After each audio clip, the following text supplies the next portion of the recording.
3 rangers disparaissent dans des circonstances mystérieuses.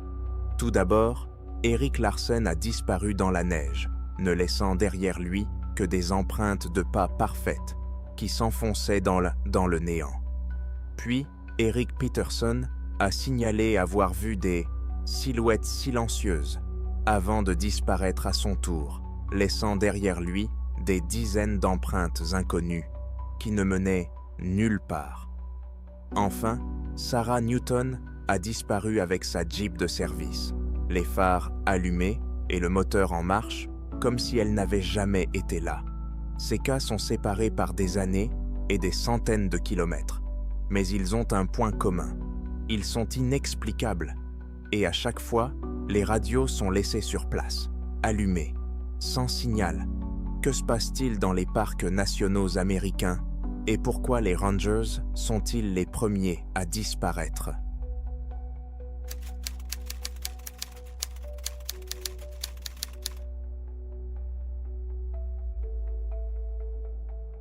Février 1988 a été un mois exceptionnellement enneigé pour le parc national de Yosemite.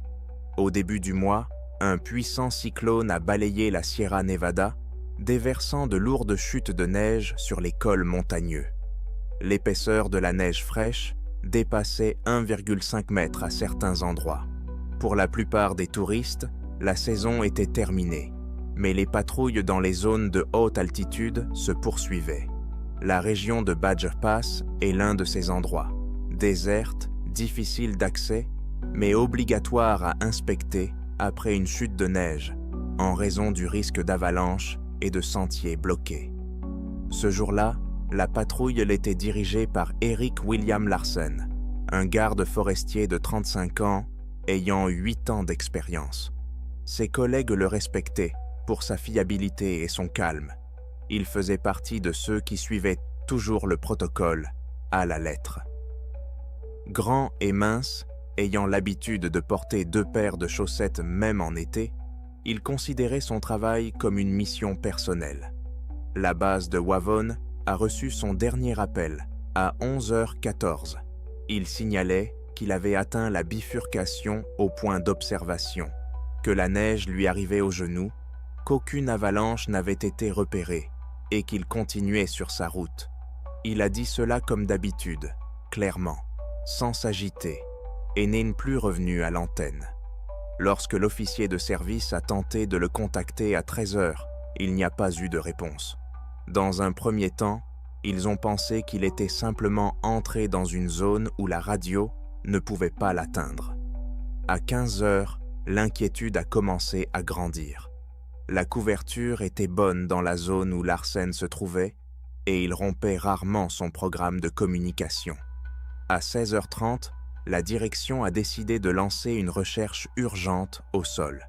Une équipe a été rapidement constituée, composée de 2 gardes forestiers et d'un sauveteur expérimenté, qui sont partis en motoneige sur une piste bien tracée. 1 heure plus tard, à 17h50, ils étaient en sur place.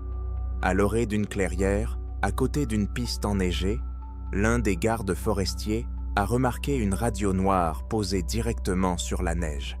Elle était allumée. Il n'y avait aucun signe de chute ni d'empreinte de main sur le boîtier. Elle semblait avoir été soigneusement posée sur la neige. Il n'y avait aucune autre trace autour, seulement une chaîne transparente d'empreintes de bottes de Larsen menant vers la clairière. Elles s'arrêtaient brusquement au milieu de l'espace enneigé où il n'y avait ni buissons, ni rochers, ni plaques de neige fondue. Les traces menaient au milieu de la clairière et disparaissaient. C'est à cet endroit que Larsen semblait avoir disparu. Il n'y avait aucune trace de son retour, aucun déplacement de neige, aucun signe d'avalanche. Les enquêteurs ont décrit l'endroit comme anormalement intact, comme si personne n'y avait jamais mis les pieds. L'un des gardes forestiers a écrit dans son rapport « La neige semblait fraîche, comme si elle était tombée pendant la nuit, mais il n'y avait que ces traces qui disparaissaient au centre. » Là, à 1 mètre du lieu de la disparition, ils ont trouvé un autre détail, un petit morceau de tissu gelé dans la neige. C'était un morceau d'uniforme. Le reste de l'équipement avait disparu. Le lendemain, une recherche à grande échelle a commencé. Plus de 40 personnes, 5 motoneiges et 2 hélicoptères ont participé aux Dames Recherches. Ils ont fouillé une zone d'un rayon de plus de 3 km. Aucun signe de mouvement, de lutte ou de blessure n'a été trouvé. L'état de la neige était extraordinaire. Elle était intacte, même près de la radio. La couche de neige était solide et ne s'effondrait pas. Selon les calculs des météorologues, elle n'aurait pas pu cacher des traces humaines en si peu de temps. Il n'y avait pas eu d'avalanche dans la région depuis décembre. Il n'y avait aucun signe de présence animale, à l'exception de quelques traces de renards à proximité. L'un des enregistrements de la station météorologique a capté un bruit étrange sur le canal de communication standard des gardes forestiers entre 11h30 et 11h37, presque immédiatement après le dernier appel de Larsen. L'enregistrement a été conservé sur bande magnétique dans les archives de la station. Le bruit a été décrit comme saccadé et étouffé, sans voix ni modulation apparente. Certains employés l'ont entendu en direct et ont pensé qu'il s'agissait d'un problème technique ou d'une interférence due au vent. Plus tard, des experts du service des communications ont écouté l'extrait. Personne n'a pu dire avec certitude de quoi il s'agissait. Les données relatives aux anomalies de fréquence ont été envoyées aux archives. Au 5e jour des recherches, la région de Badger Pass ressemblait à un champ de bataille. Les hélicoptères effectuaient 6 vols par jour et les sauveteurs ratissaient de la neige à l'aide de drapeaux et de sondes. Environ 70 personnes étaient mobilisées, dont 3 alpinistes professionnels et 4 maîtres chiens. Malgré des efforts intensifs, chaque jour n'apportait que des déceptions. Aucun nouvel indice n'apparaissait. La seule chose qu'ils ont réussi à trouver, c'est le 4e jour, à 8 mètres, au sud-est du lieu de la disparition, lorsqu'un sauveteur a marché sur quelque chose de dur, sous une couche de neige tassée. Il s'agissait d'un morceau de plastique noir. Il portait la marque Motorola, le même modèle que la radio de service. Mais celle trouvée le premier jour avait un boîtier intact. On ne savait pas s'il s'agissait d'un autre appareil ou d'une partie d'un équipement inconnu. Plus tard, après vérification des numéros de série, il s'est avéré que le fragment trouvé n'appartenait pas à Larsen.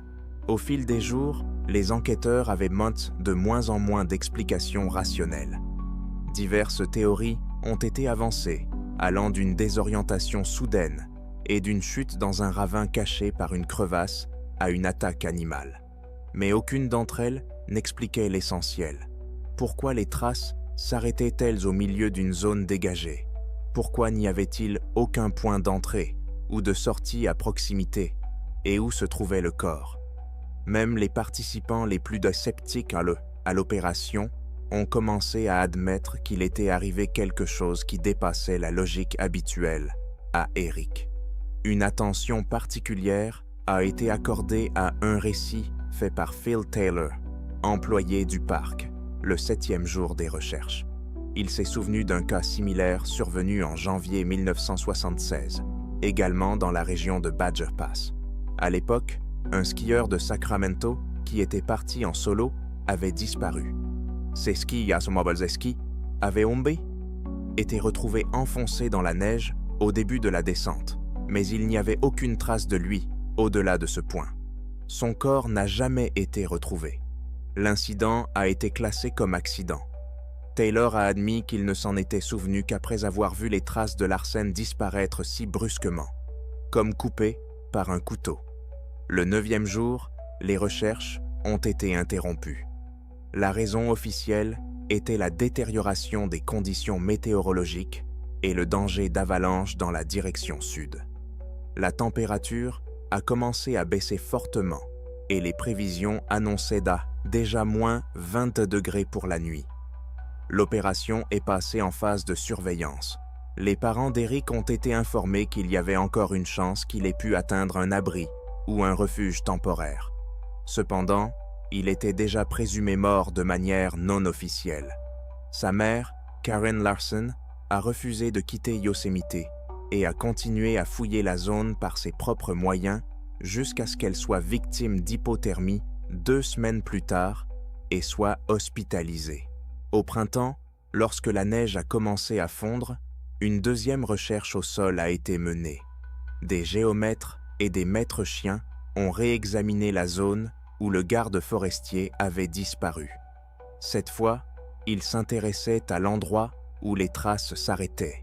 Sous une couche de neige, ils ont trouvé une couverture végétale, dense, sans fissures, terrier ou dépression. Une analyse spectrale de la neige et du sol a été effectuée, mais aucune anomalie n'a été détectée. 8 mois plus tard, l'affaire a été officiellement classée comme « disparition dans des circonstances inexpliquées ». Le badge de Larson est resté dans les archives du parc en tant que pièce commémorative. Sa famille n'a jamais reçu d'explication. Aucune des théories avancées, avalanche, désorientation soudaine, chute, attaque animale ou départ volontaire, n'a été confirmée. Aucun équipement, à l'exception de la radio, n'a été retrouvé. Certains anciens employés qui ont quitté le service au début des années 2000 ont ensuite évoqué l'affaire lors d'entretiens privés. L'un d'eux, qui a souhaité rester anonyme, a déclaré « De tels cas ne sont pas rares, mais quand on travaille dans le parc, on nous apprend à ne pas poser de questions qui n'ont pas de réponse. »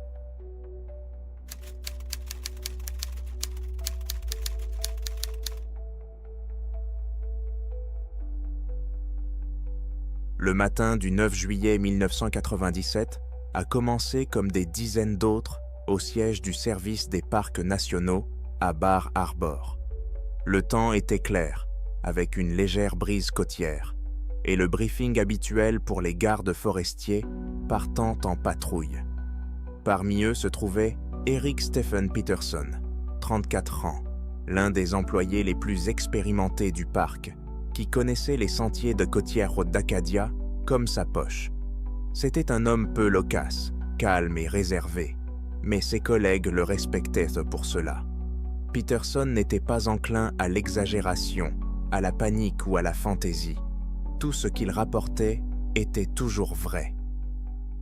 Ce jour-là, il devait patrouiller dans la partie sud-est du parc, notamment sur le sentier menant à Otter Cliffs, une falaise célèbre surplombant l'océan très apprécié des touristes. Le temps était parfait, une matinée sans vent, un ciel dégagé et une visibilité à des kilomètres à la ronde. Eric s'est mis en route à 8h45. Il avait emporté son équipement habituel, une radio, de l'eau, un carnet d'observation et un couteau de poche. Il portait son uniforme de garde forestier et un coupe-vent léger. Il voyageait léger car la vérification de l'itinéraire ne nécessitait ni tente ni grand sac à dos. Son signal était stable. À 9h38, il signala qu'il avait atteint le départ du sentier Beechcroft Trail. À 10h21, il remarqua les traces d'un feu de camp récent en dehors de la zone autorisée et laissa un avertissement. Tout se déroulait comme prévu. Vers 11h05, il transmit le message suivant. « Je vois 3 personnes devant moi. Elles se tiennent sur le sentier, face à moi. Aucun contact pour l'instant. Je vais essayer de m'approcher d'eux. » Le message a semé une légère confusion. Il n'y avait pas beaucoup de visiteurs dans le parc en semaine et personne n'avait signalé de parcours dans cette direction. Mais il n'y avait pas lieu de s'inquiéter. 1 minute plus tard, Eric était de retour en ligne. Il ne répond pas. Il reste là, silencieux. Il ne semble même pas m'entendre. C'est très étrange. Ils sont à environ 30 mètres. Le répartiteur a confirmé la réception et lui a conseillé d'approcher avec prudence. 2 minutes se sont écoulées, sans qu'aucun son ne vienne troubler le silence. À 11h09, Eric a transmis un autre message, cette fois d'une voix tendue. « 1 seconde, monsieur. » Le signal a été perdu. Eric Stephen Peterson n'a plus donné signe de vie. Le premier groupe de rangers est arrivé à l'endroit où Peterson était susceptible de se trouver à 13h40, un peu plus de 2 heures plus tard. Ils s'attendaient à trouver le ranger lui-même ou, à tout le moins, ses traces. Au lieu de cela, ils ont trouvé sa radio dans l'herbe, à environ 5 mètres du bord du sentier. Il n'y avait aucun signe de lutte, de chute ou de panique. Les empreintes de Peterson menaient sans machette bien si à la falaise, mais elles s'arrêtaient ressensées brusquement sur un terrain plat. Elles avaient littéralement disparu. Cependant, il y avait d'autres empreintes à proximité. De nombreuses Domstrasse de lourdes chaussures de randonnée qui se croisaient, formaient des boucles et s'arrêtaient également brusquement dans un rayon à peu près identique. La composition du sol et son taux d'humidité, à cette période de l'année, facilitaient la lecture des traces. Un expert en pistage, ayant 20 ans d'expérience, appelé pour aider à l'enquête, a déclaré plus tard. On dirait que 5 ou 6 personnes se tenaient ici, mais elles ne sont pas parties par le sentier. Elles ont simplement cessé d'exister ici. Il n'y a aucune trace de retraite, seulement d'arrivée. À ce stade, l'enquête était déjà en cours. Compte tenu de l'urgence et des circonstances, l'équipe de recherche et de sauvetage du comté de Hancock a été appelée, ainsi que plusieurs volontaires parmi d'anciens membres des forces de l'ordre. Au cours des 24 heures qui ont suivi, toute la zone d'Otter Cliffs, y compris les sentiers adjacents, les corniches rocheuses et les pentes côtières, a été passée au peigne fin. Les tentes d'observation ont été installées et des patrouilles ont été organisées 24 heures sur 24. Aucun corps, équipement ou signe de chute n'a été trouvé. Le 3e jour, les sauveteurs ont descendu les falaises en rappel dans l'espoir que Peterson ait pu tomber et perdre connaissance. Les recherches le long du littoral n'ont rien donné. La zone où le garde forestier avait disparu est devenue un véritable mystère. La seule chose qui restait était sa radio, gisant sur le sol, et des dizaines d'empreintes étranges qui ne menaient nulle part. Des rumeurs ont commencé à circuler. L'un des jeunes employés en service à la station de communication ce jour-là a rapporté anonymement que la voix d'Eric dans son dernier message semblait à peine audible. Selon lui, il y avait un étrange bruissement dans l'air, comme un faible murmure d'eau ou un grondement lointain. Ces détails ne figurent pas dans le rapport officiel, lorsque les recherches ont été officiellement suspendues. 10 jours plus tard, l'un des dossiers les plus inexplicables et les plus troublants de l'histoire du parc national d'Acadia est resté dans les archives. Cependant, la disparition d'Eric Peterson n'est pas tombée dans l'oubli. Toutes les quelques semaines, la zone était à nouveau fouillée. En novembre de cette année-là, la saison hivernale a commencé dans le parc et les gardes forestiers ont réduit le nombre de patrouilles sur les sentiers isolés. La zone des falaises Otter Cliffs a été fermée jusqu'au printemps, tout comme la plupart des sentiers côtiers. Près de 3 mois se sont écoulés. En février 1988, exactement 121 jours après la disparition d'Eric, 3 touristes du New Hampshire sont arrivés dans le parc. Ils avaient prévu de passer la nuit près des falaises côtières, profitant d'une brève période de redoux. Dans la zone de la descente ouest vers les falaises, ils ont commencé à rassembler de grosses pierres pour construire un foyer. L'une des pierres était anormalement légère et s'enfonçait profondément dans le sol, révélant un espace creux sous les rochers empilés de manière approximative. À l'intérieur se trouvait un morceau de tissu. Au début, les randonneurs ont pensé qu'il s'agissait des restes d'un ancien équipement. Mais en creusant un peu plus profondément, ils ont vu des fragments d'une côte, puis un tibia. Les gardes forestiers ont été appelés sur les lieux. Les experts légistes ont confirmé qu'il s'agissait des restes d'Eric Steven Peterson. Son crâne était fracassé, mais pas à la suite d'un coup. Selon les conclusions de l'expert, cela avait été causé par une pression prolongée exercée par des pierres. Il s'est avéré que le squelette complet du garde forestier avait été retrouvé dans une position anormale, courbé et apparemment compressé. L'étrangeté résidait ailleurs. À l'extérieur du crâne et des côtes, il y avait de petites entailles, comme si elles avaient été griffées par une multitude d'objets tranchants. Aucune n'était suffisamment profonde pour être mortelle, mais elles étaient trop nombreuses, plus de 200 sur l'ensemble du squelette. Cela ne semblait pas être l'œuvre d'un animal. De plus, sur l'un des fragments restants du moule, il y avait des traces de saleté ancienne. Elle était toutefois d'une couleur bleutée, étrange, et avait une composition minérale inhabituelle. L'analyse n'a pas permis de déterminer son origine avec certitude. La découverte suivante ne fit qu'empirer les choses.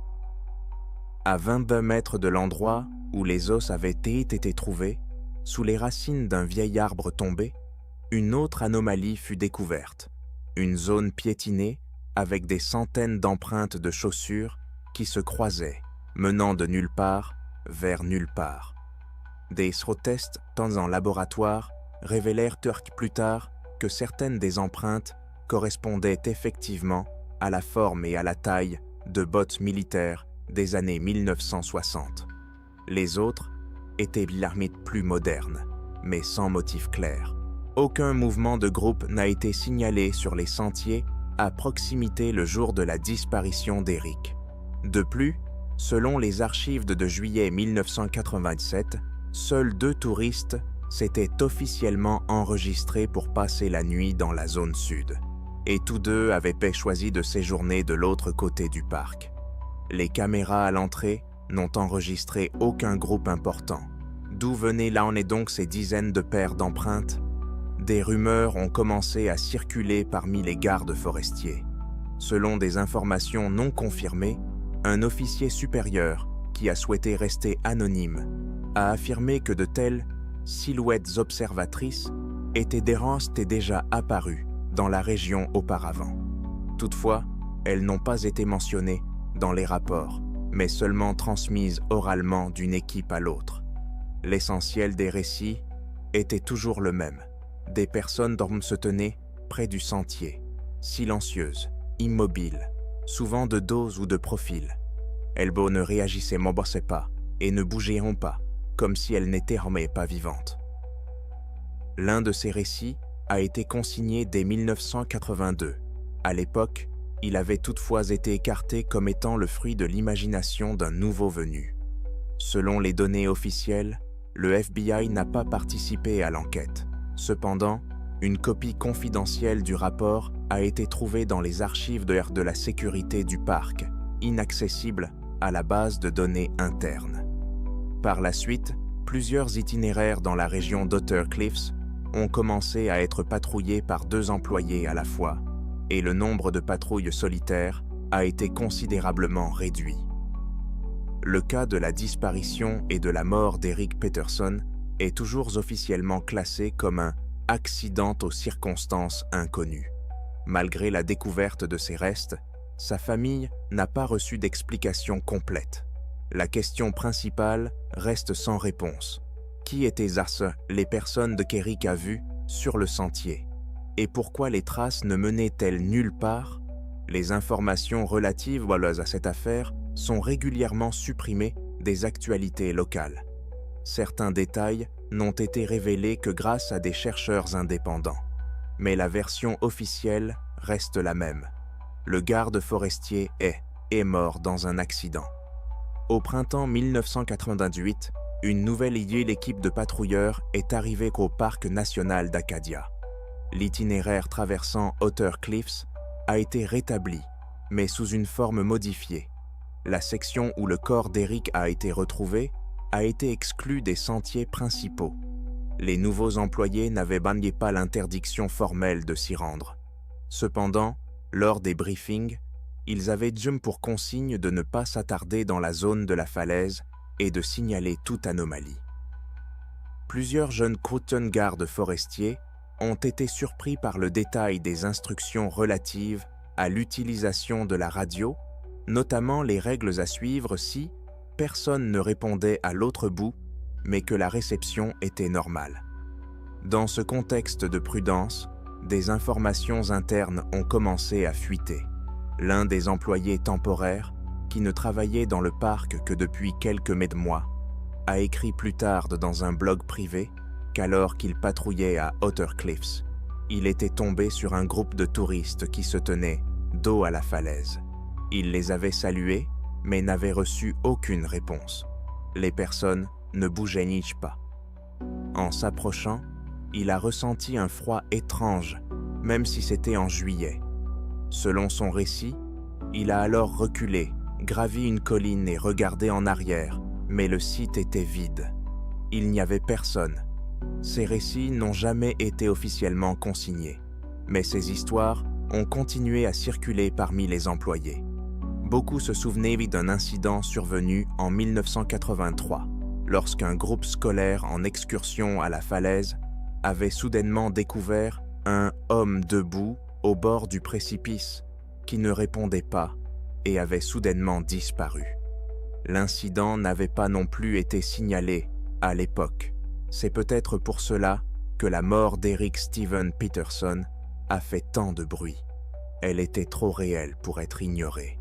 Un rebondissement intéressant s'est produit en 2002, lorsqu'une équipe de recherche, travaillant sur les archives du parc national, a déniché de vieux documents. Dans l'un des journaux de 1976, un rapport indiquait que sur la route près d'Otter Cliffs, des personnes se tenant silencieusement près d'un arbre avaient été signalées pendant 4 jours consécutifs. Personne ne leur a posé de questions et peu après, toute mention d'elles a disparu. Depuis lors, aucun cas officiel de disparition n'a été signalé dans la région d'Otter Cliffs. Les forums Internet consacrés aux disparitions dans les parcs nationaux continuent de débattre de cette affaire. Certains chercheurs soulignent des coïncidences, des cas où des témoins rapportent avoir vu des groupes de personnes silencieuses disparaître soudainement, sans laisser de traces ni de pistes. On ignore toujours ce qu'Eric Peterson a vu exactement sur le sentier ce jour-là, en juillet. Était-il victime d'une illusion, d'un état mental mystérieux, ou s'agissait-il de quelque chose d'autre? Mais depuis lors, la plupart des gardes forestiers travaillant dans ces zones ont adopté une règle simple. Si vous voyez une silhouette immobile au bord du précipice, ne vous approchez pas. Jamais.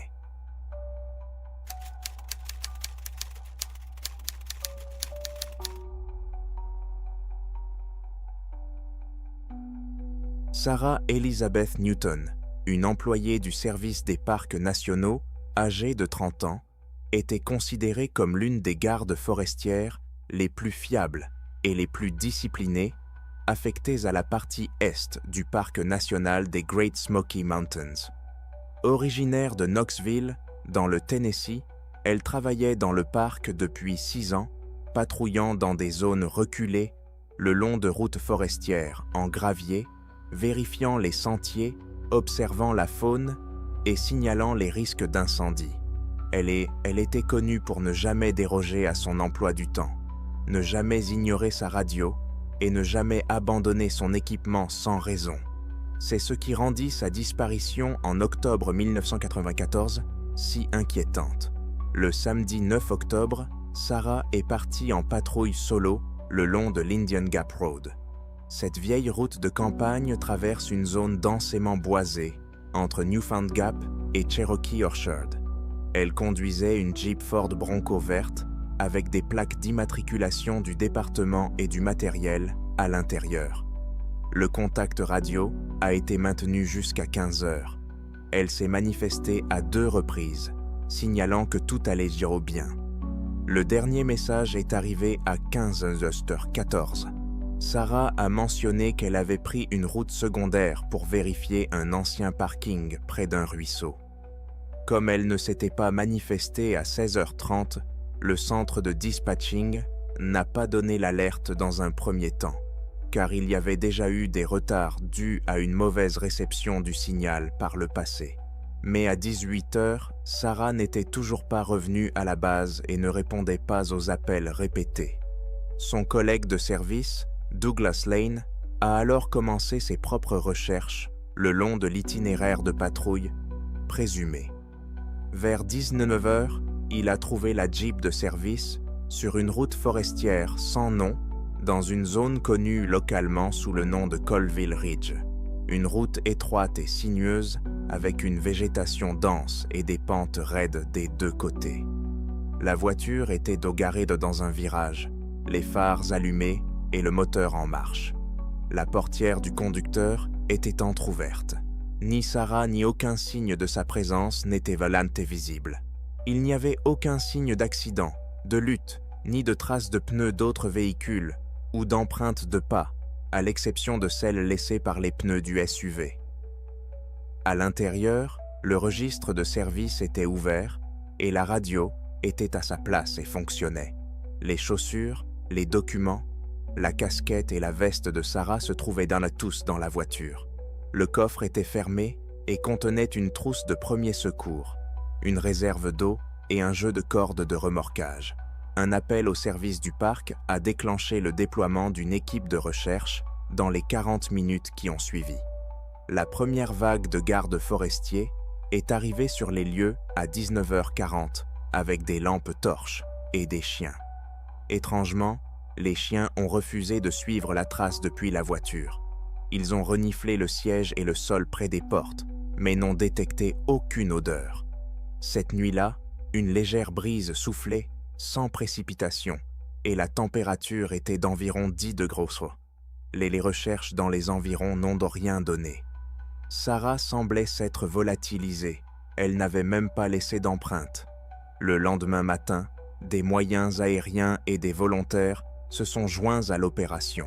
Ils ont ratissé plus de 13 km/h dans un rayon autour du lieu où la Jeep avait été retrouvée. Aucun signal, aucun vêtement, aucun morceau de tissu, aucune trace de sang, aucun cheveu. Il n'y avait aucune trace de la femme disparue dans le fossé, le ruisseau ou les buissons. L'un des enquêteurs a déclaré dans son rapport « Nous n'avons trouvé aucune preuve qu'elle avait été quitter la voiture à pied ». C'est précisément cette incapacité à reconstituer les dernières secondes de sa présence qui a suscité non seulement l'inquiétude de l'équipe, mais aussi un sentiment étrange et oppressant. La Jeep roulait comme si elle était sortie une seconde et n'était jamais revenue. Mais alors, où avait-elle bien pu aller en quelques secondes, sans laisser la moindre empreinte sur le sol humide et mou? Dans les jours qui ont suivi, la zone autour de Colville Ridge s'est transformée en camp de coordination. Des maîtres chiens, des gardes forestiers, des volontaires de militaires et des pompiers y travaillaient tous. Un hélicoptère a survolé la lisière de la forêt de Newfound Gap à Tree Mountain Ridge, tournant en rond le long de la crête. Mais même depuis les airs, la zone ne présentait rien de suspect.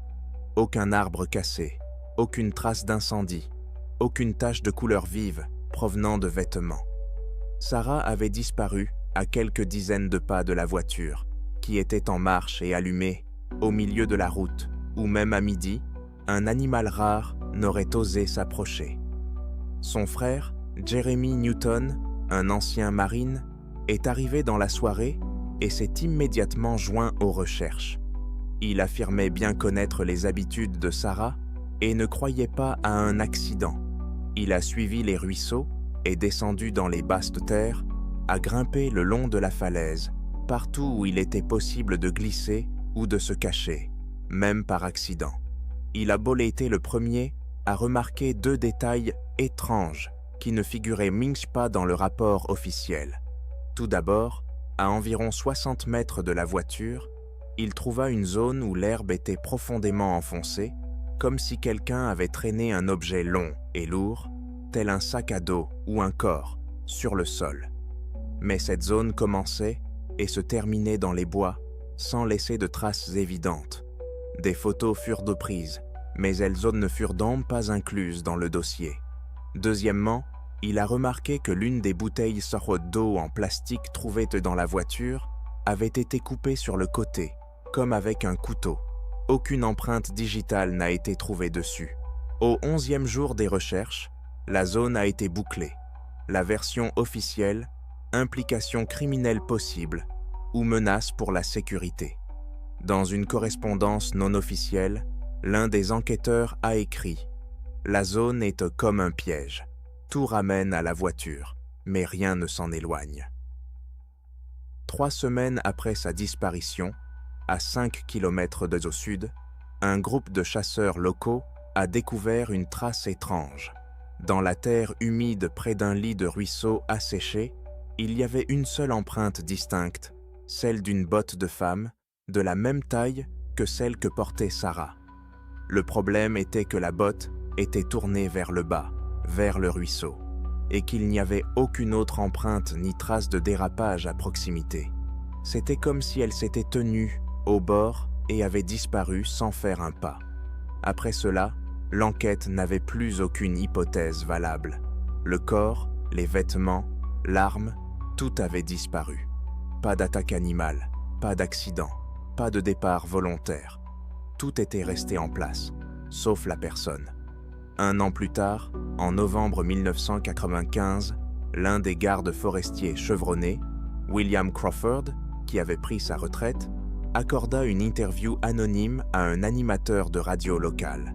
Il affirma qu'il y avait eu 3 disparitions signalées dans la région de Colville Ridge au cours des 30 dernières années. L'une concernait un garçon du camp dans les années 1970.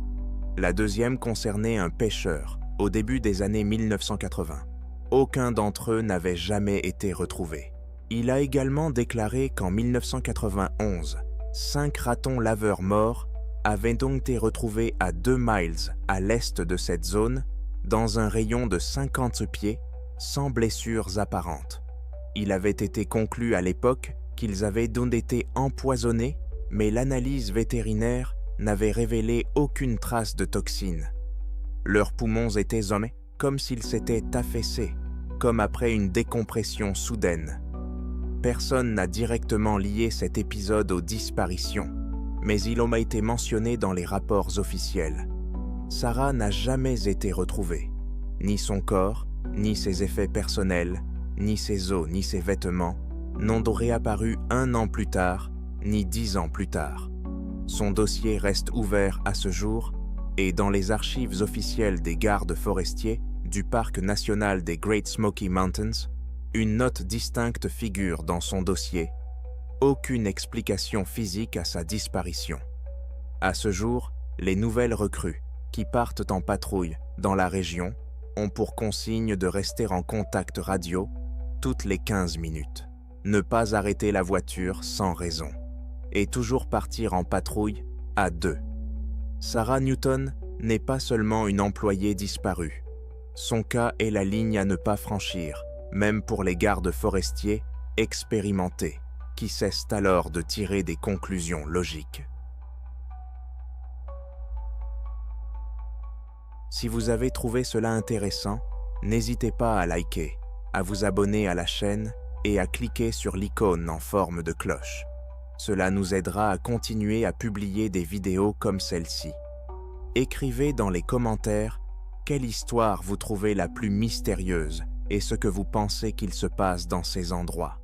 Prenez soin de vous et nous avons hâte de vous retrouver dans nos prochaines enquêtes.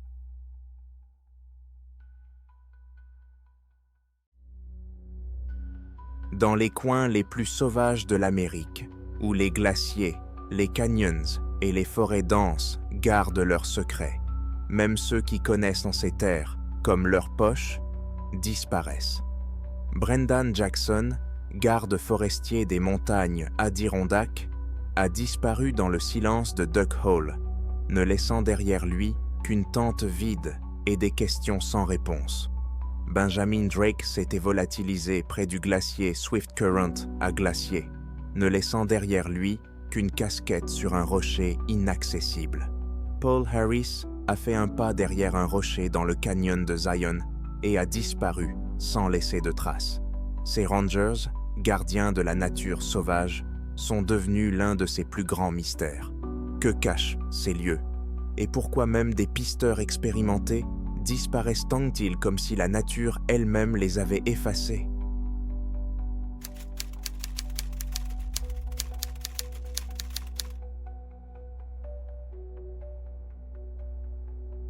Le samedi 7 juin 2025, au soir, le silence s'est abattu sur Duck Hole, dans la partie ouest de la région sauvage des High Peaks, dans les montagnes Adirondack. Situé à quelques kilomètres de la route la plus proche, cet endroit est l'incarnation même de la nature sauvage. Un paysage isolé et austère, marqué par les vestiges d'un ancien barrage détruit par l'ouragan Irène et entouré par les sommets des monts McNaughton et Santanoni. Au début du mois de juin, les nuits y sont encore fraîches et les journées modérément chaudes, ce qui crée des conditions idéales pour s'isoler dans la nature sauvage. À 19h22, heure locale, le crépitement d'une radio a rompu le silence. La voix calme de Brendan Jackson, un assistant garde forestier de 42 ans, a retenti sur les ondes alors qu'il contactait le centre de dispatching du département de la protection de l'environnement de l'État de New York à Raybrook. Il a indiqué sa position, le campement de Duck Hole, et a terminé sa journée de travail. Il s'agissait d'une procédure standard, un geste routinier pour un garde forestier effectuant une mission de plusieurs jours au cœur de la forêt. Après ce message, le silence est retombé. Mais le silence qui s'est installé n'était pas simplement le calme paisible de la nature sauvage. C'était un vide qui passait inaperçu. Une question fondamentale se pose alors. Comment un homme aussi profondément attaché à cette région sauvage et faisant partie intégrante du système mis en place pour la protéger, a-t-il pu disparaître des radars officiels pendant 8 jours? Pour comprendre toute l'ampleur de la tragédie, il faut comprendre qui était Brendan Jackson.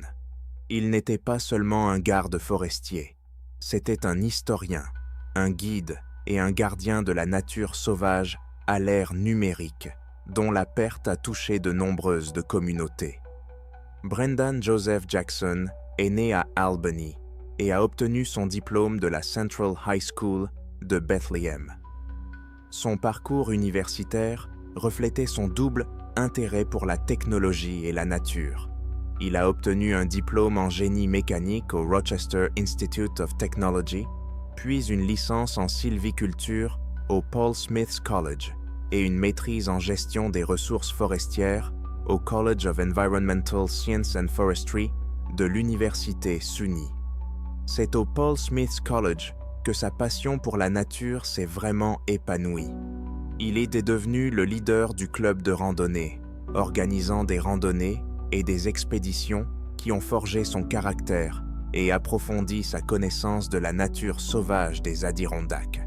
En 2008, Jackson a commencé sa carrière au DEC en tant qu'assistant forestier saisonnier, un poste qu'il a occupé chaque année. Il a également travaillé comme gardien dans des postes isolés près du lac Colden et du barrage Marcy, au cœur des High Peaks. Son dévouement était évident dans son travail. Il a participé à de nombreuses opérations de sauvetage, aidant des randonneurs égarés, malades ou blessés, faisant preuve de calme et de compétence dans les situations les plus difficiles. L'une des caractéristiques les plus singulières de Jackson était sa vie active sur Internet sous le pseudonyme D-Setar, sur des plateformes telles que ADK Forum et Reddit. Il n'était pas seulement un participant, mais une véritable autorité, une célébrité de la forêt, comme certains l'appelaient. Ses messages étaient connus pour leur gentillesse, leur sagesse et leur incroyable niveau de détail. Il partageait sa vaste expérience en donnant des conseils sur la sécurité, les itinéraires et l'équipement, éduquant ainsi toute une génération de touristes et leur inculquant le respect de la nature sauvage. Sa présence en ligne est devenue une ressource essentielle pour des milliers de personnes qui planifiaient leur randonnée dans les Adirondacks. La passion de Jackson pour la nature sauvage allait bien au-delà de ses obligations professionnelles.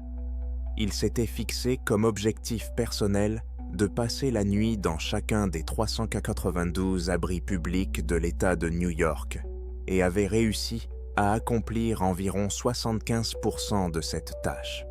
Il tenait un registre minutieux de toutes ses randonnées dans des tableaux Excel, notant les kilomètres parcourus, l'altitude atteinte et les lieux visités. Il a créé une tradition unique pour ses amis, une ceinture de scout composée de capsules de bouteilles, chacune symbolisant une certaine réussite lors d'une randonnée. Ses connaissances étaient si précises et si vastes qu'Illabole a été sollicité pour relire et corriger les cartes officielles du club de montagne Adirondack. L'importance de Brendan Jackson résidait dans sa capacité unique à réunir deux mondes. Il était à la fois un expert traditionnel de la nature sauvage, un homme qui passait jusqu'à une centaine de nuits par an dans les bois, et un bâtisseur moderne de communautés numériques. Son activité en ligne n'était pas un simple passe-temps, mais le prolongement de sa mission de gardien. Grâce aux outils numériques, il a démocratisé les connaissances sur la nature sauvage, les rendant accessibles à un public beaucoup plus large que n'importe quel guide traditionnel ou guide touristique. Revenons donc au jour de la disparition de Jackson. Le dimanche matin, 8 juin, Brendan Jackson n'a pas donné signe de vie. Le dimanche soir, il n'a pas signalé la fin de sa journée de travail. Le lundi matin, il n'a toujours pas donné signe de vie. Cette séquence inquiétante s'est répétée jour après jour. Selon son emploi du temps, il devait effectuer 11 sorties obligatoires cette semaine-là, mais aucune n'a eu lieu. Au centre de dispatching de Raybrook, ces appels manqués n'ont suscité aucune réaction.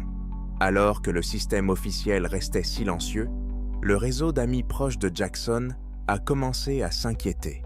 Son absence prolongée sur les réseaux sociaux et son silence étaient tout à fait inhabituels.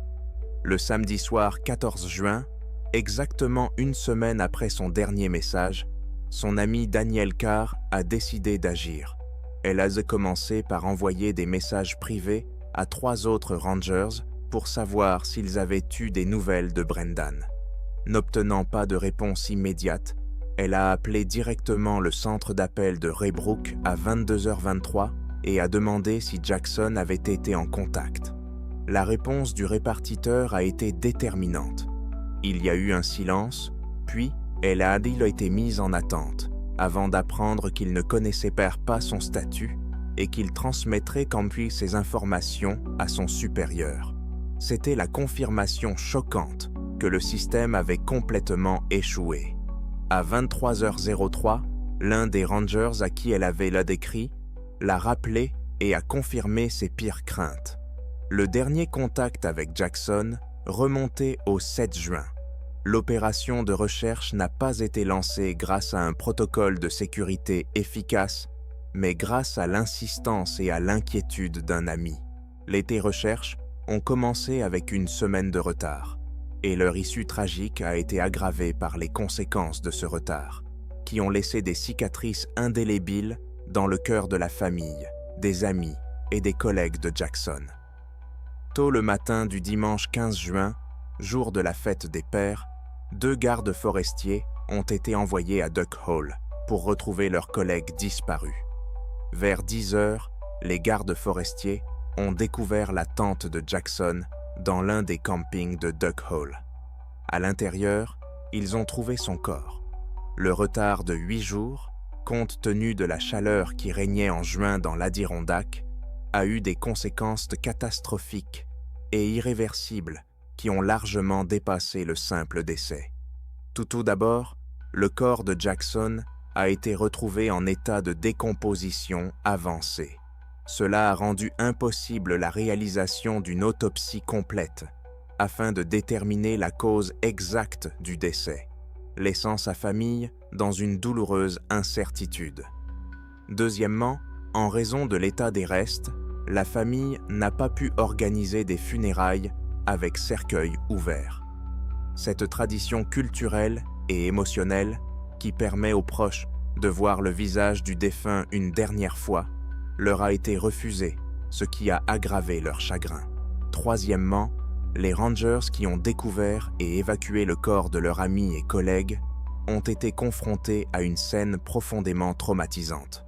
Ils ont dû faire face à des tissus mous des liquides et des odeurs qui les hantent, ce qui a constitué pour eux un fardeau psychologique inutile qui aurait pu être évité si les secours avaient réagi à temps.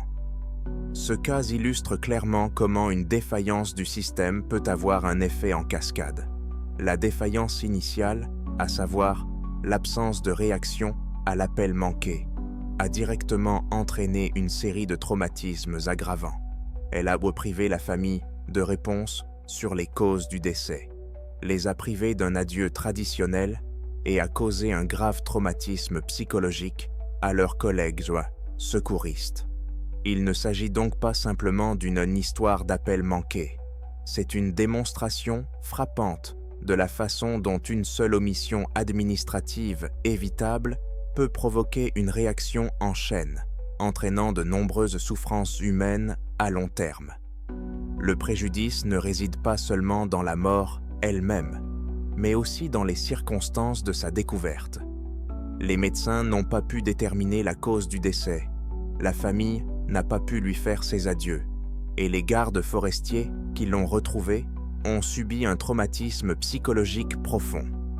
Des rumeurs circulent encore sur ce qui a pu arriver aux gardes forestiers et sur les raisons pour lesquelles un homme aussi expérimenté a disparu pendant 8 jours avant d'être retrouvé mort. Malheureusement, à l'heure actuelle, nous ne disposons d'aucune information supplémentaire, mais cette tragédie n'est pas un simple accident.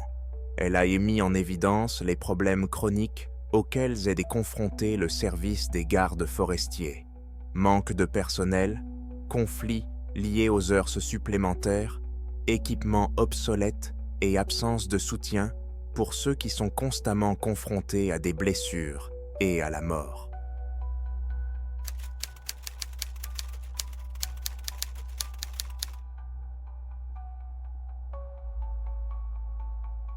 Le parc national de Glacier est un coin sauvage et majestueux du nord du Montana, où les glaciers, les forêts denses et les falaises abruptes forment un paysage qui impressionne même les explorateurs les plus expérimentés. Parmi les employés du parc, il était connu non seulement pour sa beauté, mais aussi pour son imprévisibilité. À la fin de l'automne, les touristes s'y aventurent rarement. Les sentiers sont déjà recouverts de glace et les nuits deviennent mortellement froides. C'est précisément à cette époque, en novembre 1991, qu'a eu lieu une disparition qui, à ce jour, laisse perplexes les employés du service des parcs nationaux et qui est considéré comme l'un des cas les plus troublants de l'histoire de Glacier. Le garde forestier Benjamin Michael Drake, 30 ans, était l'un des employés les plus respectés du parc. Originaire de la ville de Helena, il travaillait pour le service des parcs nationaux depuis plus de 7 ans et avait à son actif des centaines d'heures de patrouille en solitaire dans des zones difficiles d'accès. Drake était un homme solide et endurant, à la réputation irréprochable. Il ne buvait pas, ne fumait pas et suivait toujours strictement les instructions. Ses collègues soulignaient son instinct de prévoyance, sa capacité à évaluer la situation, à anticiper les changements météorologiques ou les dangers potentiels. Le 20 novembre 1991, Drake est parti pour sa dernière ronde nocturne dans la région du glacier Swift Current. Malgré sa relative accessibilité, cet endroit était connu pour ses conditions météorologiques changeantes et ses zones ombragées où le signal radio pouvait disparaître. Benjamin est néanmoins parti en patrouille à 15h10, 3 heures avant le coucher du soleil, et a confirmé sa position par radio. J'approche de la partie sud de l'ancien sentier. Je veux vérifier s'il reste des campements près de la lisière de la forêt. Au cours des 40 minutes qui ont suivi, Drake a pris contact à plusieurs reprises pour confirmer que tout se déroulait comme prévu. Cependant, à 16h03, il a transmis un message qui allait s'avérer crucial pour l'enquête. « Je vois une tente isolée à la lisière de la forêt. Elle a bel à l'air improvisée. Je vais aller vérifier. » Ce fut son dernier message. 28 minutes plus tard, Lorsque Drake ne s'est pas présenté à la session de communication suivante, le garde forestier de service a tenté de le contacter. Il n'a pas reçu de réponse. Le temps a commencé à changer rapidement ce soir-là. La température a chuté brutalement. Il s'est mis à neiger et un vent faible s'est levé. À 17h10, la décision fut prise d'envoyer une équipe d'intervention d'urgence qui partit vers 18h en direction du glacier. Lorsque les sauveteurs arrivèrent dans la zone indiquée, il faisait déjà nuit noire. La neige s'intensifiait et la visibilité diminuait rapidement. Néanmoins, grâce aux traces laissées sur le sol humide et la fine couche de neige fraîche, il a été possible d'établir que Benjamin était bien descendu jusqu'à la lisière de la forêt. Ces deux traces étaient hardes et nettes et assurées, sans aucun signe de panique ou de mouvement désordonné. Cependant, à environ 15 mètres de l'endroit indiqué dans le message, les traces s'arrêtaient brusquement. Sur le sol gelé, il n'y avait aucun signe de chute, de lutte, de déplacement du corps, rien. Comme si l'homme avait tout simplement disparu. Les sauveteurs ont minutieusement inspecté chaque repli du relief à proximité, ont regardé sous les souches, ont examiné les racines des arbres, mais en vain. La seule preuve matérielle de la présence de Drake était sa radio, trouvée dans l'herbe au pied d'un pin. Elle était allumée, la batterie presque déchargée, mais le bouton d'émission fonctionnait. Il n'y avait plus aucune voix enregistrée. La radio n'avait pas émis de message après 16h03. Les recherches reprirent le lendemain avec des renforts. Plus de 40 personnes participèrent à l'opération, dont des spécialistes des zones glacées, des pisteurs, des chiens et 3 équipes équipées de matériel d'alpinisme. Ils ont ratissé chaque mètre de la trajectoire présumée de Drake, en utilisant les plans des patrouilles, les enregistrements des stations météorologiques et les témoignages des employés. Le 3e jour des recherches, alors que les conditions météorologiques s'étaient légèrement améliorées, l'un des hélicoptères a repéré quelque chose d'inhabituel. Un petit objet était visible sur un rebord rocheux, à environ 1,5 km au nord du lieu de la disparition. Il était impossible de l'atteindre depuis le sol, car il s'agissait d'une paroi abrupte d'environ 70 mètres de haut. À l'aide d'un treuil, les employés ont organisé une ascension et ont découvert la casquette du service des parcs nationaux sur le rebord. Comment ce couvre-chef s'est retrouvé à une hauteur accessible uniquement aux alpinistes, sans aucune trace d'escalade, reste un mystère. L'objet était sec, sans trace de sang, de dommages ou d'autres traces d'impact. Aucun autre vêtement, aucun corps, aucun signe indiquant que quelqu'un était monté là-haut n'a été trouvé. Après la découverte de la casquette de Benjamin Drake sur le rebord de la falaise, les recherches ont repris de plus belle. Cette découverte semblait incroyable. Sans équipement d'alpinisme, il était impossible de monter là-haut. Ni ce jour-là, ni plus tôt dans la saison, aucun groupe d'alpinistes n'avait été signalé dans la région du glacier Swift Current. Il n'y avait aucune trace de chaussures, aucune éraflure due à du matériel, ni même de traces de neige fraîche sur la roche gelée, comme si l'objet s'était retrouvé là tout seul.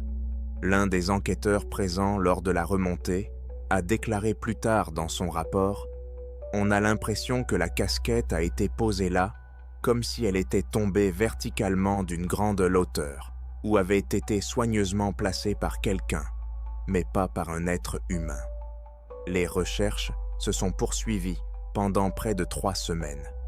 Toutes les zones rocheuses accessibles, les ravins boisés, les grottes cachées et les zones le long du flux glaciaire ont été inspectées. À un moment donné, des géophysiciens ont même été appelés sur place pour scanner le sol à la recherche de cavités ou de creux souterrains. Tout cela sans résultat. Le corps de Benjamin Drake n'a jamais été retrouvé. Mais l'affaire était compliquée non seulement par sa disparition, mais aussi par des détails étranges qui ont commencé à émerger dans les mois qui ont suivi. Tout d'abord, Le journal de la radio, écouté plus tard, a enregistré un bref message radio et des bruits étranges.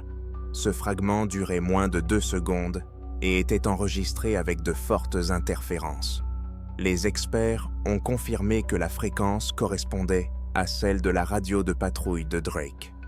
Deuxièmement, 6 mois plus tard, lors d'une patrouille printanière, un autre garde forestier, un nouveau venu nommé Charles Attridge, a signalé avoir vu à la tombée de la nuit, dans la même zone, 2 silhouettes immobiles en uniforme de garde forestier, debout près de l'arbre sous lequel Drake avait disparu. Quand il les a interpellés, ils se sont retournés simultanément et ont disparu dans les sous-bois denses. Aucun agent n'était en service dans cette zone et la neige était intacte. Les autorités ont refusé de commenter cet incident, invoquant le stress et les hallucinations du jeune employé. Malgré l'absence de corps, Benjamin Michael Drake a été déclaré mort en 1994 par décision du district fédéral. La théorie la plus effrayante, rarement évoquée à voix haute, est liée à la tente dont il a parlé à la radio. Ni avant ni après la disparition de Benjamin, aucune tente n'a jamais été installée à cet endroit. Mais il l'a vu, il s'y est rendu, il a disparu. Et comme le disent les rangers expérimentés, si vous apercevez au fond de la forêt un campement qui n'est pas indiqué sur la carte, ne vous en approchez pas, même si quelqu'un vous appelle de l'intérieur.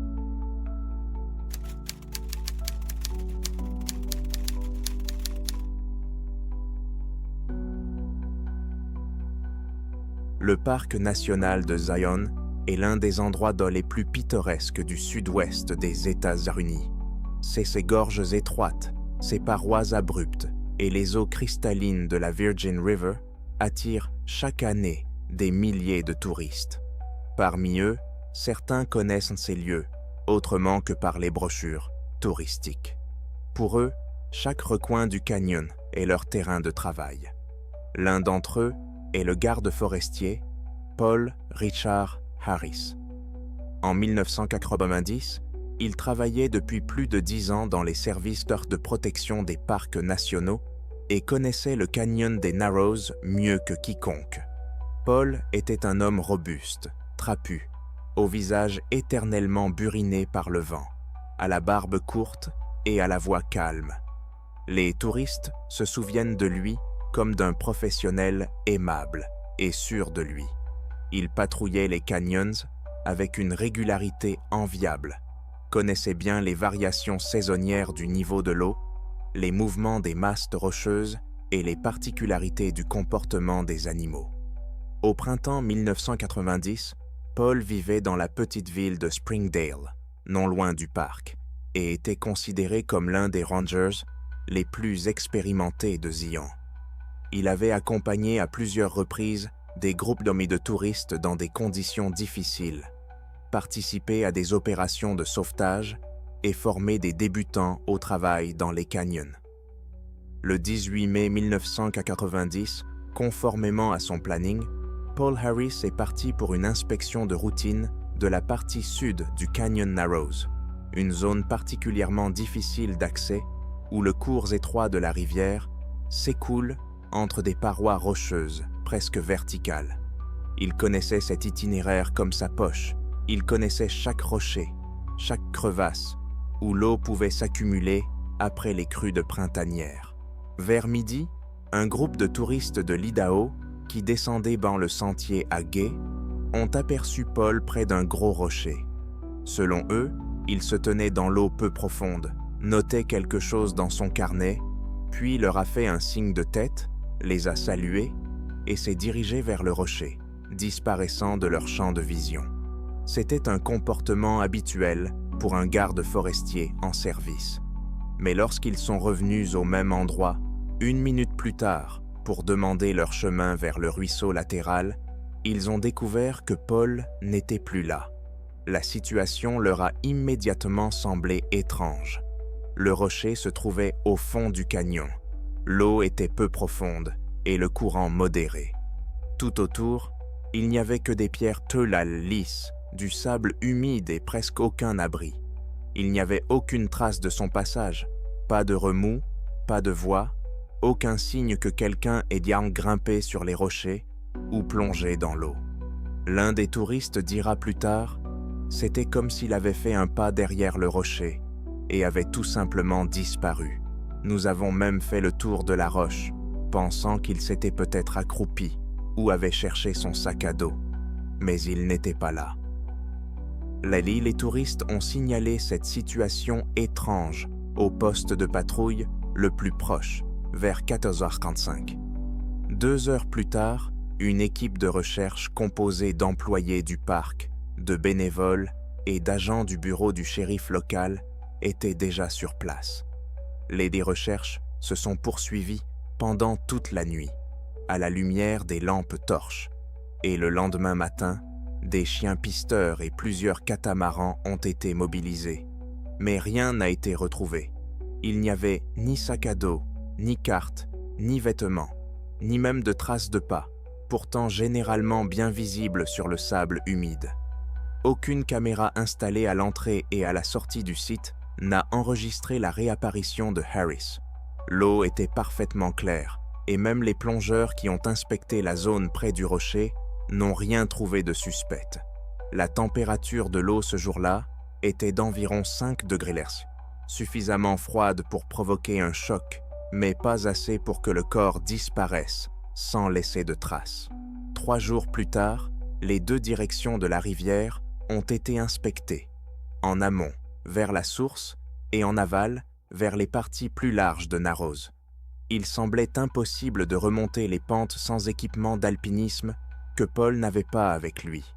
La forêt le long du sommet du canyon a été entièrement fouillée.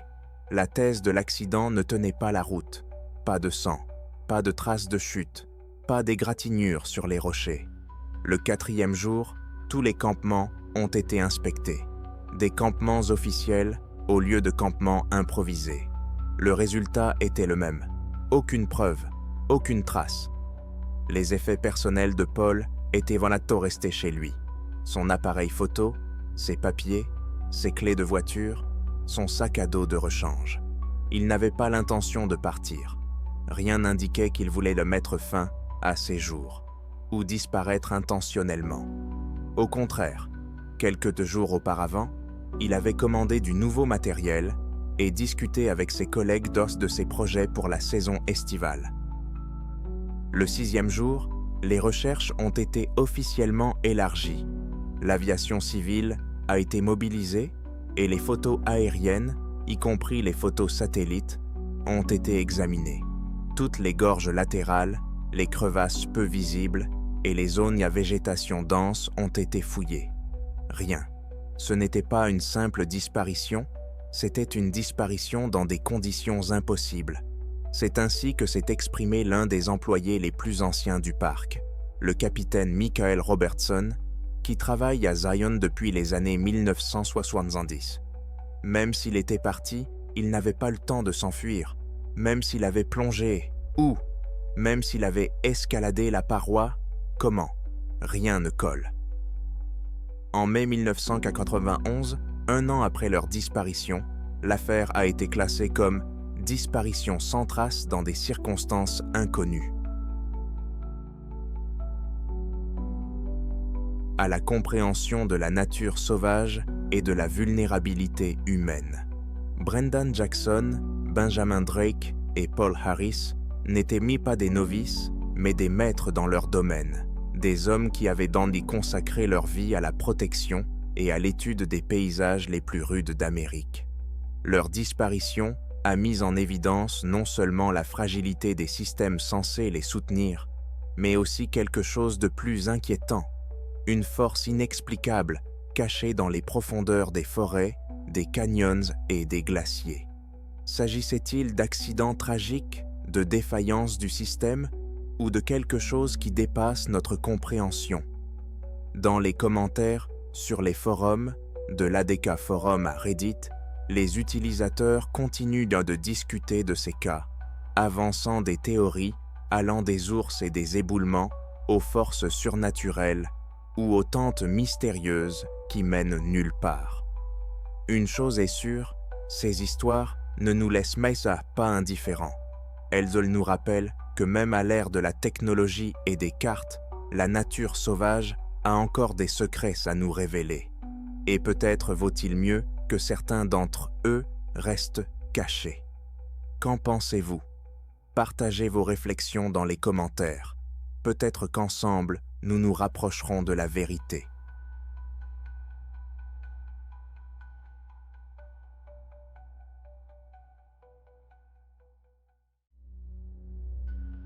Trois gardes forestiers ont disparu dans les forêts impénétrables et les pentes escarpées des montagnes Cascades et Adirondacks, et leurs histoires ressemblent à des pages tirées d'un thriller qui vous donneront des frissons dans le dos. L'un d'eux a laissé son sac à dos, sec comme s'il n'avait pas vu la pluie, au milieu de la forêt humide. Un autre a laissé un t-shirt taché de sang, coincé sous les racines d'un arbre tombé, sans aucun signe de son corps. Le troisième, le plus expérimenté des trois, a été retrouvé coincé dans une crevasse étroite, ses bottes soigneusement retirées et une chaussette serrée dans son poing, comme s'il savait qu'il laissait son dernier indice. Qu'est-ce qui a bien pu arriver à ces personnes? Le hasard, la nature ou quelque chose de sinistre qui se cache dans l'ombre des montagnes?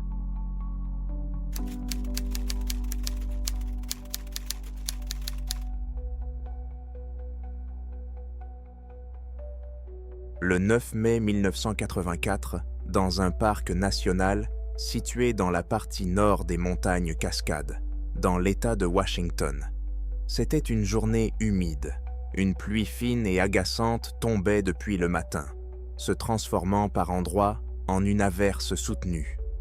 Robert Somers, garde forestier de 33 ans et employé depuis près de 10 ans, effectuait sa patrouille habituelle le long de la frontière sud-est du parc. Son itinéraire le conduisait le long d'anciennes routes forestières, de sentiers rocailleux et de zones marécageuses. C'était un itinéraire facile, qui consistait davantage à vérifier les parkings touristiques isolés qu'à effectuer une véritable inspection. Vers 14h40, il a établi son dernier contact, signalant qu'il vérifiait le camping isolé d'Old Creekside, l'une des zones les moins fréquentées, généralement visitée uniquement par des randonneurs expérimentés, voyageant seuls. La connexion était stable, sa voix calme. Après cela, plus aucun signal, plus aucun message, rien.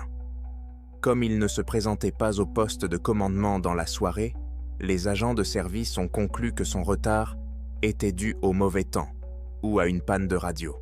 Ce n'est que le lendemain matin que la situation est devenue claire. Somers avait disparu.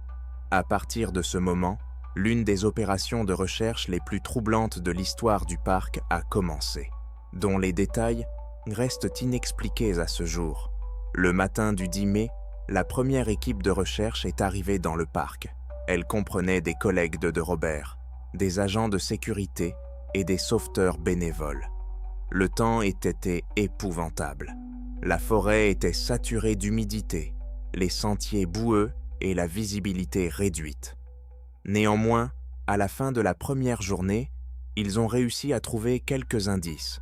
Sur le sentier où Somers était censé avoir marché, ils ont découvert des empreintes fraîches de ses bottes, caractéristiques d'un modèle militaire. Les traces menaient à une zone basse le long d'un ruisseau, puis disparaissaient sur un sol sec, sous des pins. Il n'y avait aucun signe de lutte ni d'empreinte d'autres personnes, seulement ses pas, qui s'arrêtaient brusquement au pied d'un arbre.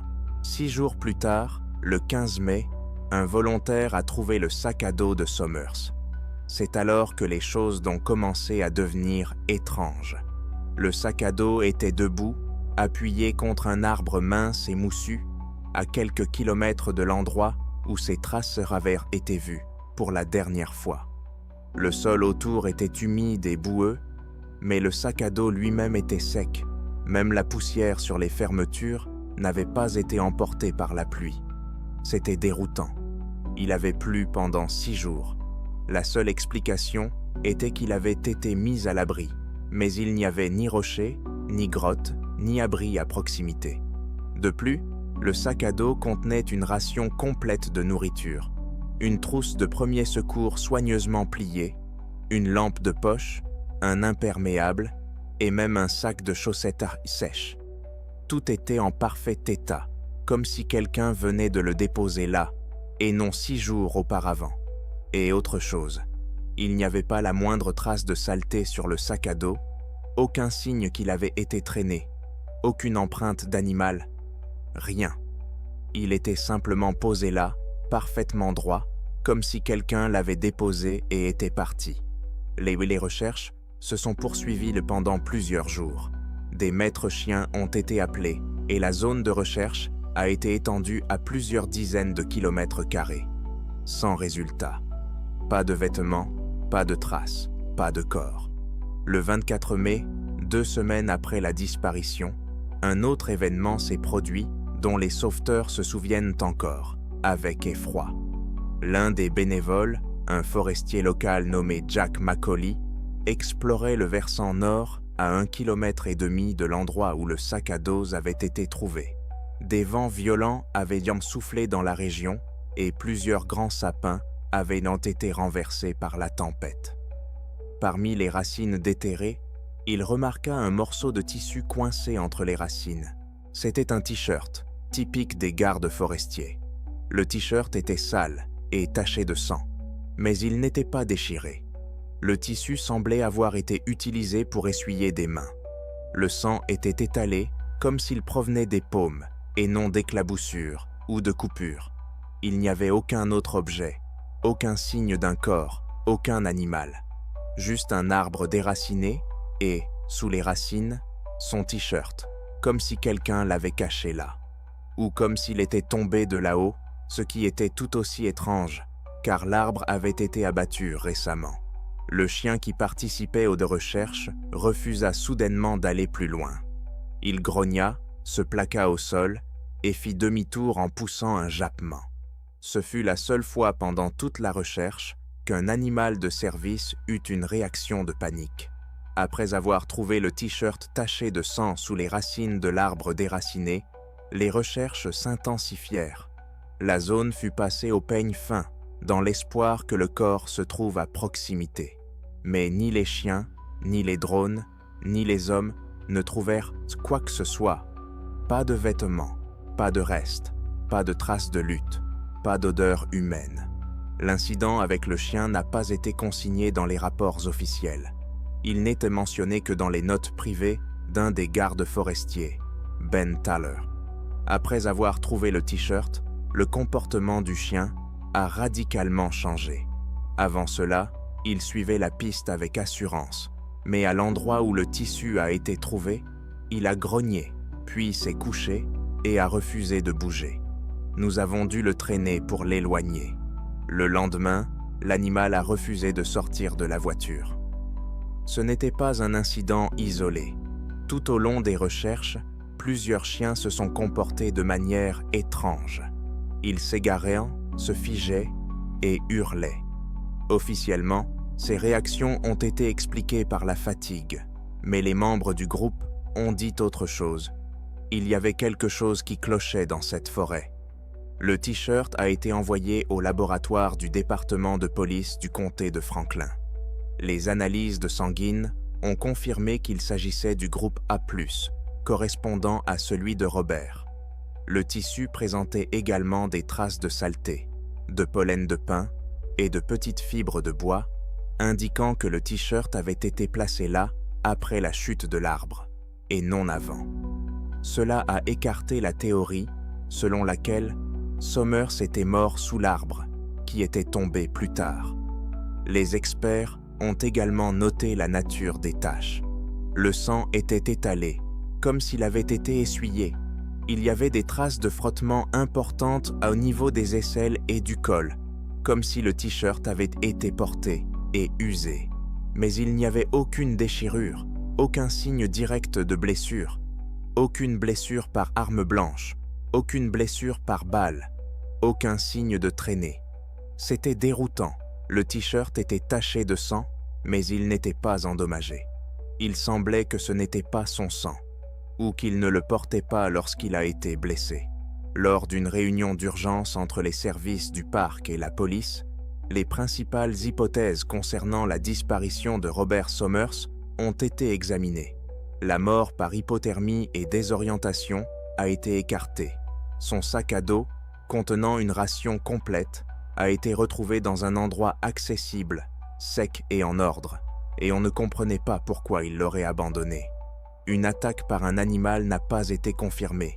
Il n'y avait pas de vêtements, de traces de lutte ou de restes.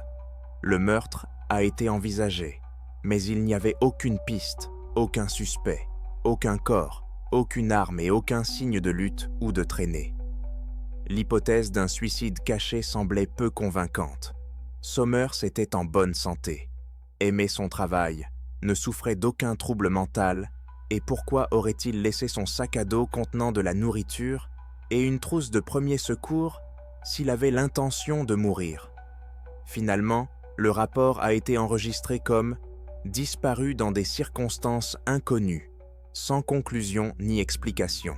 Des entretiens avec des employés du parc ont révélé que le matin du 9 mai 1984, Somers était parti pour une patrouille de routine sur le versant nord, qui n'était pas considéré comme dangereux.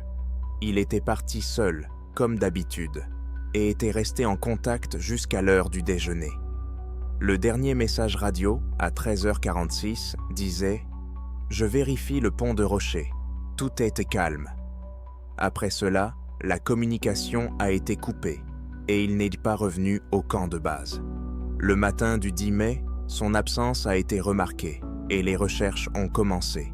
Mais en raison d'une négligence, personne n'avait noté son itinéraire sur la carte. Somers se fiait souvent à son intuition, connaissant la forêt comme sa poche, ce qui posait problème. Personne ne savait où il était allé après-midi. Les recherches ont été abandonnées début juin 1984, sans que son corps ni aucune nouvelle trace ne soit retrouvée. Les restes de Somers n'ont jamais été retrouvés. La famille a organisé une cérémonie commémorative sans cercueil et il a été officiellement déclaré mort à la suite d'un accident. Le frère de Robert, Greg Somers, a rejeté cette formulation, déclarant « Ce n'était pas un accident, c'était autre chose. Mon frère connaissait cette forêt. Il n'aurait pas pu mourir de froid ou de pluie. Il n'aurait pas laissé son sac à dos derrière lui. Et bon sang, qui essuie du sang sur un t-shirt et le cache sous un arbre? »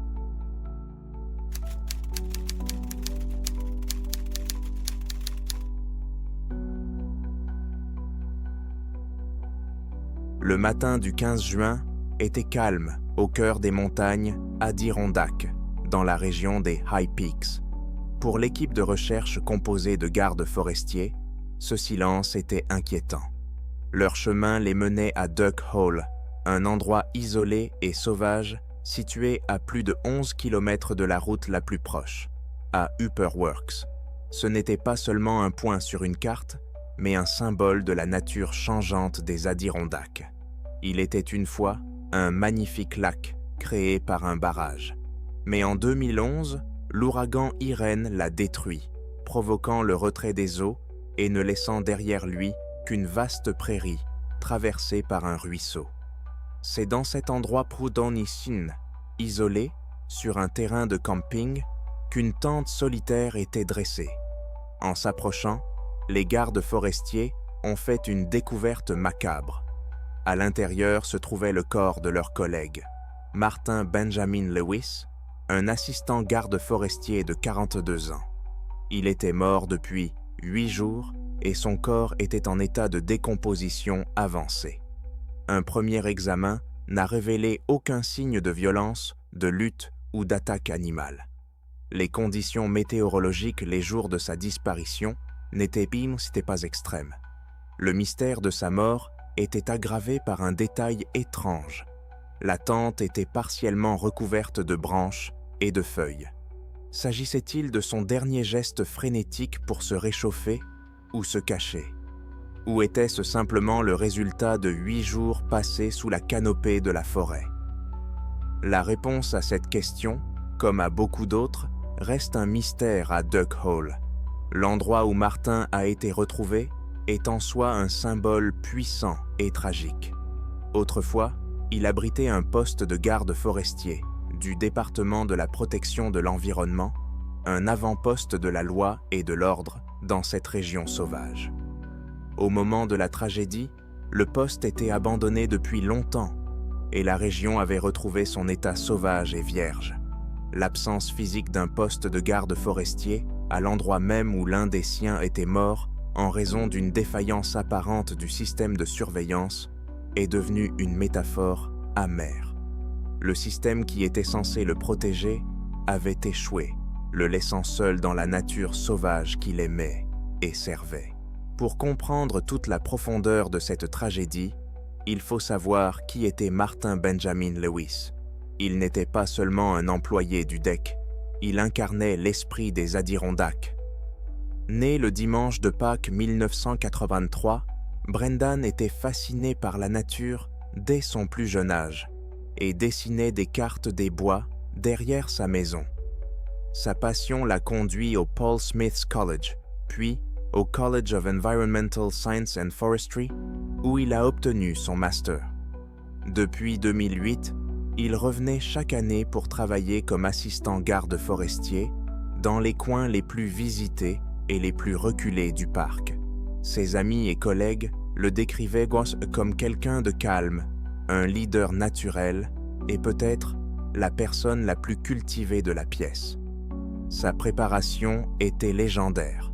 Même pour une courte promenade, il emportait un sac à dos bien rempli, une trousse de premiers secours, 2 jeux de cartes, une boussole, des appareils de communication et des provisions.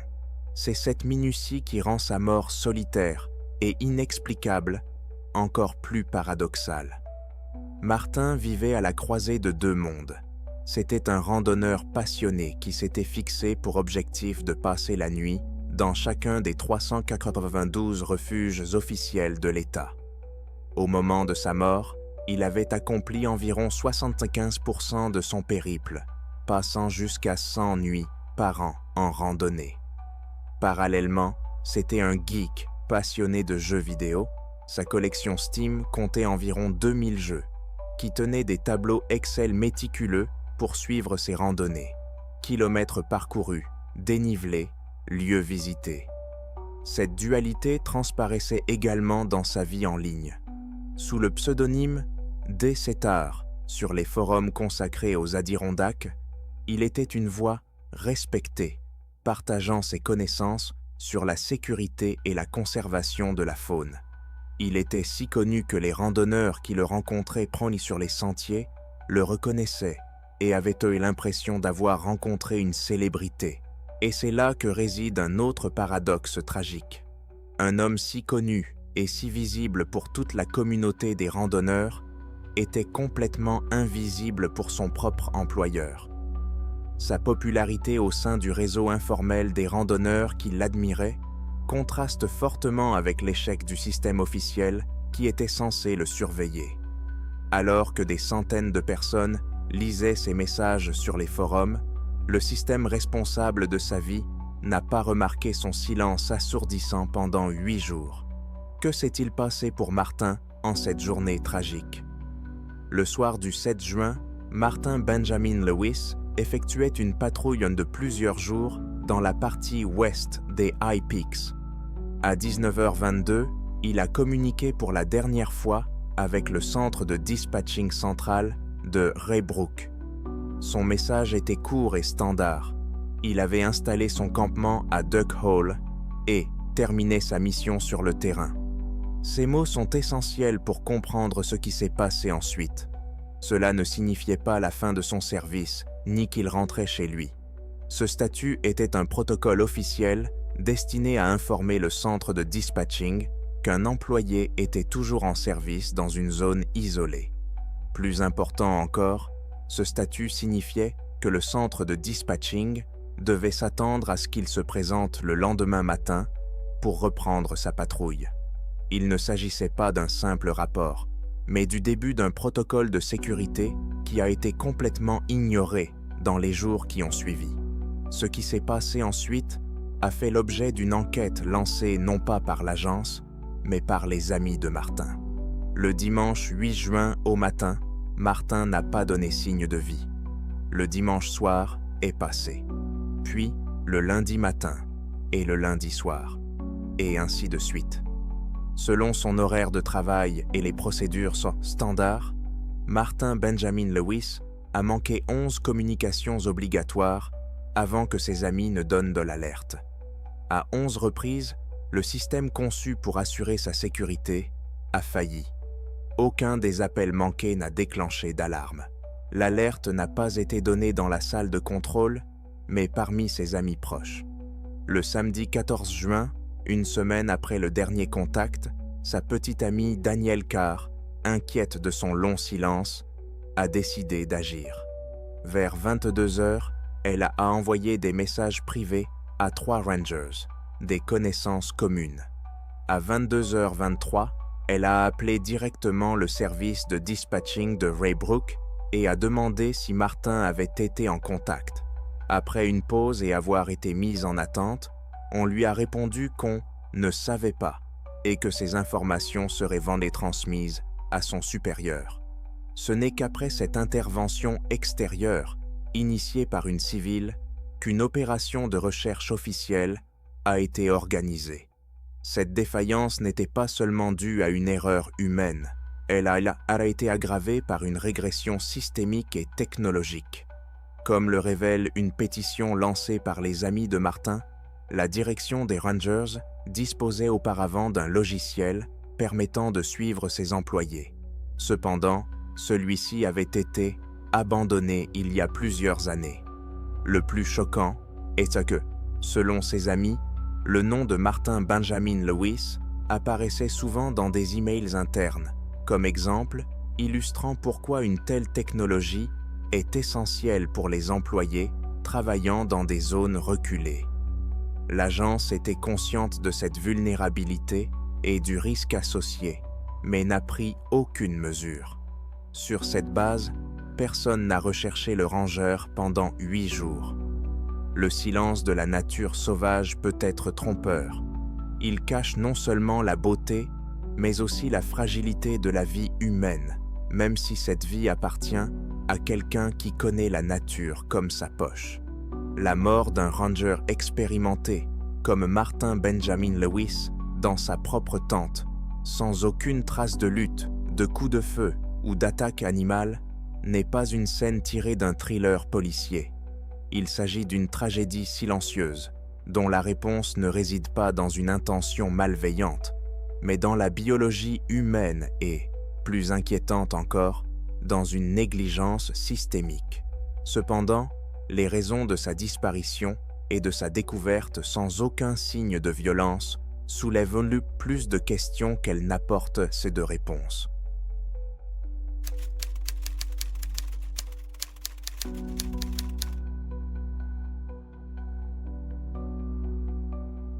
Les montagnes ne pardonnent pas la faiblesse, mais elles valorisent l'expérience. Elles peuvent être une source d'inspiration et un piège mortel, souvent les deux à la fois. Pour Douglas Vin, 44 ans, garde forestier senior dans un parc national, les montagnes n'étaient à Rome pas seulement un travail, elles étaient son essence même. 20 ans de service avaient refait de lui une légende vivante. Un homme qui connaissait chaque crête et chaque sentier, qui lisait les signes de la nature aussi facilement que nous lisons un livre. Ses collègues le surnommaient « le Roc », la personne la plus fiable pour emprunter les itinéraires les plus difficiles. C'est précisément pour cette raison que ce qui s'est passé le 13 juillet 1985 défie encore toute logique. Ce samedi matin était clair et calme, un temps idéal pour patrouiller. Douglas, ou Doug, comme l'appelait de ses amis, s'était levé avant l'aube. C'était sa routine habituelle, un petit déjeuner rapide, une vérification minutieuse de son équipement, un baiser d'adieu à sa femme Sarah et la promesse d'être de retour pour le dîner. Sa mission du jour consistait à inspecter la route nord menant au col Sanderson. Après les récentes tempêtes, le sentier pouvait être dangereux Et qui mieux que Wayne pouvait évaluer son état? À 7h30, il enregistra son départ au poste central. Son sac à dos contenait le kit standard qui avait fait ses preuves. Une trousse de premiers secours, des provisions pour la journée, un imperméable, une carte, une boussole et une radio. Rien de superflu.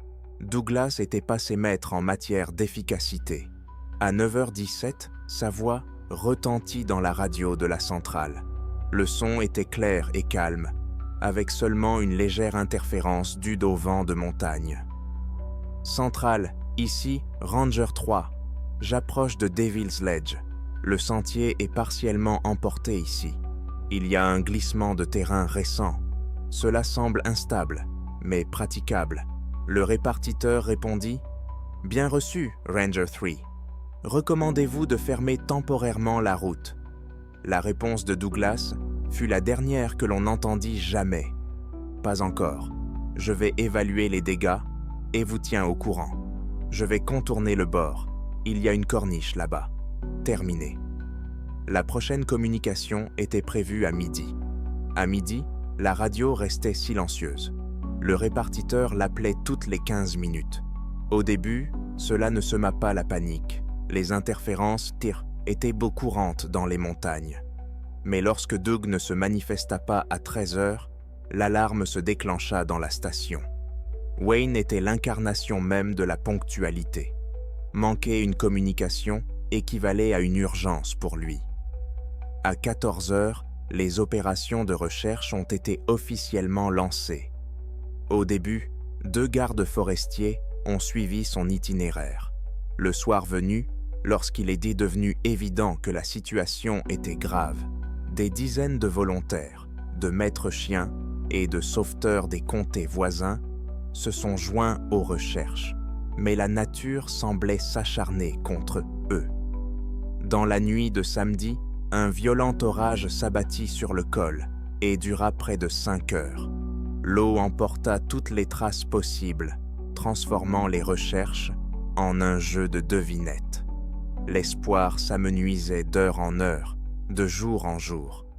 Le 5e jour, dans la matinée du 18 juillet, alors que beaucoup se préparaient déjà au pire, Bob Gallagher, pilote d'hélicoptère de recherche, remarqua quelque chose d'étrange. Sur une corniche rocheuse isolée, loin du sentier principal, il a aperçu une paire de chaussures de randonnée. Elles n'étaient pas éparpillées, mais posées côte à côte, comme si leur propriétaire s'était assis pour se reposer. En survolant l'endroit, le pilote et son observateur ont repéré une étroite fissure verticale dans la roche à côté des chaussures, presque invisible depuis le sol. En scrutant l'obscurité, ils ont aperçu un corps immobile. C'était Douglas Wayne. L'équipe de secours qui descendit sur la corniche fut confrontée à une scène qui défiait toutes les notions d'accident de montagne. Imaginez la sous-scène. Le corps de Douglas se trouvait dans une crevasse étroite, large d'un demi-mètre et profonde de près de 4 mètres. Il était coincé en position verticale. Un premier examen ne révéla aucune blessure typique d'une chute de hauteur, aucune fracture, aucune contusion, aucun traumatisme crânien. C'était comme s'il n'était pas tombé, mais avait été soigneusement placé à l'intérieur. Deuxième détail, ses vêtements étaient complètement secs, et cela après une forte averse quelques 2 jours plus tôt. Cela ne pouvait signifier qu'une chose. Au moment de la pluie, Vin se trouvait dans une sorte d'abri. Mais où? Et comment s'est-il retrouvé dans la crevasse, après, toujours sec? Le troisième détail, le plus étrange, concernait ses bottes. De lourdes bottes de randonnée robustes, aux lacets défaits, se trouvaient au bord de la crevasse. Elles n'avaient pas été jetées dans la panique, mais délibérément placées là. Pourquoi un garde forestier expérimenté aurait-il enlevé ses chaussures sur une corniche rocheuse dangereuse? Lorsque les sauveteurs ont récupéré le corps, ils ont trouvé la main droite de Douglas crispée en un poing serré. En ouvrant ses doigts, ils ont trouvé une chaussette froissée à l'intérieur, provenant de son propre pied. Mais ce n'était pas tout. Le sac à dos de Wayne a été retrouvé à 400 mètres, soit près de 370 mètres, en amont de la scène du drame.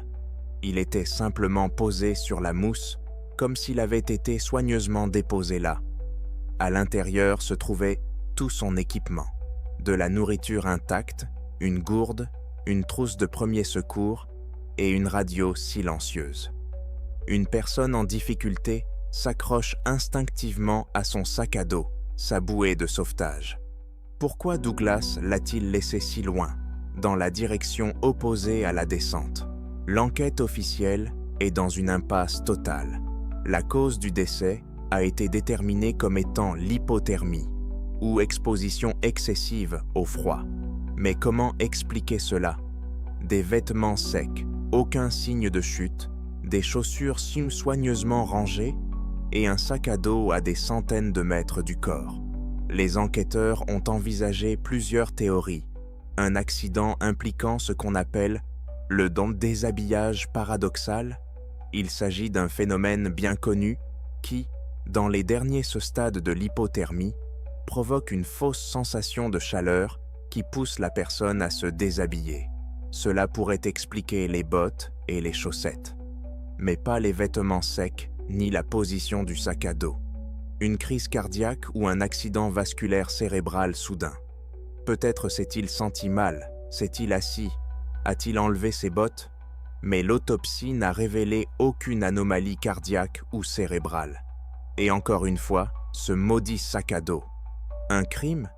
Quelqu'un aurait pu attaquer Vaina et mettre en scène cette scène absurde pour couvrir ses traces. Mais il n'y avait ni mobile, ni indice, ni signe de lutte. Douglas était un homme qui n'avait pas d'ennemis. L'affaire a été classée avec la vague mention « mort accidentelle dans des circonstances obscures ». Mais pour ceux qui connaissaient des Doug Wayne, cette histoire est si restée une plaie ouverte, une question éternelle sans réponse. Qu'est-ce qui a poussé l'un des Rangers les plus expérimentés d'Amérique à commettre cette série d'actes inexplicables avant sa mort? Que signifie la chaussette serrée dans son poing, son dernier indice? Et quelle force ou quel événement l'a poussé à abandonner son équipement et à trouver la mort dans une crevasse tranquille et cachée? Les montagnes restent silencieuses, et le mystère du dernier voyage du Ranger Wayne semble destiné à rester l'un des plus sombres mystères de la nature sauvage. C'est tout pour aujourd'hui, les amis. Écrivez vos impressions dans les commentaires. Aimez et partagez la vidéo avec vos amis si vous l'avez appréciée, et à bientôt.